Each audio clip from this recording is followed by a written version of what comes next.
Salam sejahtera dan salam satu Malaysia. Saya, Nuraini binti Asmuni, akan berbicara mengenai gejala obesiti di Malaysia.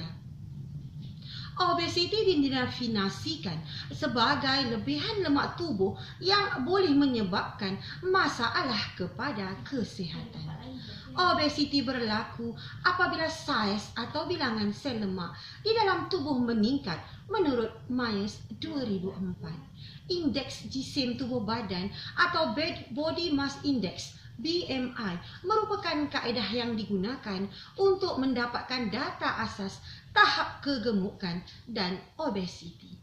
BMI digunakan dengan mengira berat badan dalam unit kilogram dan dibahagikan kepada tinggi dalam unit meter kuasa 2. Saudari sekalian, di kalangan orang dewasa, indeks jisim BMI dikira berdasarkan ketinggian dan berat badan seseorang dan ia merupakan indikator lemak badan yang boleh dipercayai. Di kalangan kanak-kanak pula, ia tidak mudah yang difikirkan kerana peratusan lemak badan kanak-kanak berbeza mengikut jantina, umur dan juga tahap kedewasaan ataupun akil balik mereka. Saudara dan saudari yang dikasihi sekalian, faktor-faktor yang dikenal pasti sebagai penyumbang kepada masalah ini termasuklah pertamanya, gaya hidup kita sendiri. Kedua, pemilihan makanan. Ketiga, keturunan ataupun genetik dan juga kekurangan kesedaran tentang obesiti di kalangan kanak-kanak oleh penjaganya. Walau bagaimanapun, segalanya berpunca pada diri sendiri yang tidak mampu mengamalkan gaya hidup yang sehat dan mengawasi amalan pemakanan harian.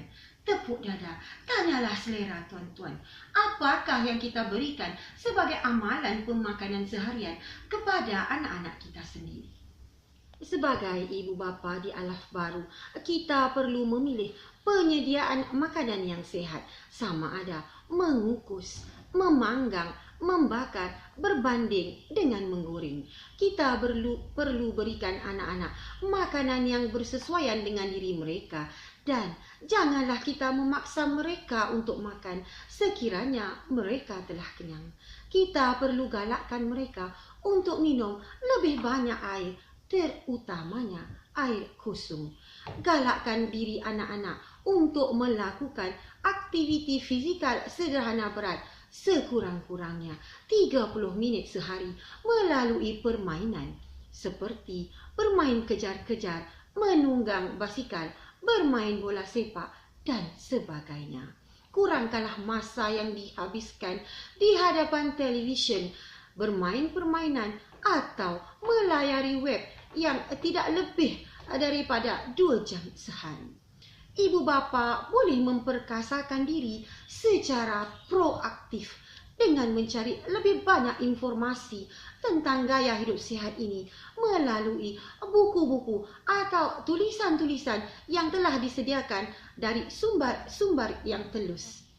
Sebagai ibu bapa, apakah tindakan yang wajar kita lakukan? Di sini terdapat beberapa cadangan yang praktikal agar ibu bapa maupun penjaga boleh mengaplikasikan dalam mengekang atau membantu anak-anak yang mengalami masalah berat badan berlebihan ataupun obesiti ini. Pertama, sebagai ibu bapa di alaf baru ini haruslah bijak membuat pemilihan makanan yang baik. Kedua, kita perlu menyedari awal penyusuan badan ataupun penyusuan ibu dapat melindungi obesiti pada tahun-tahun yang akan datang. Kita haruslah menggalakkan kanak-kanak untuk memakan sayur-sayuran, buah-buahan dan bijirin yang berkhasiat lagi berzat untuk diri mereka. Kita perlulah memilih ikan, ayam, daging tanpa lemak dan pejal sebagai sumber protein utama dalam amalan pemakanan seharian kita. Kita juga perlu menghadkan pengambilan lemak tepu dalam makanan ataupun minuman manis dan sebagainya. Saudara dan saudari sekalian, apa yang lebih penting adalah kita perlu mengamalkan gaya hidup yang sehat dan amalan pemakanan yang seimbang dan sentiasa berusaha untuk mengawal berat badan. Kesihatan anak-anak adalah di bawah tanggungjawab kita sebagai ibu bapa.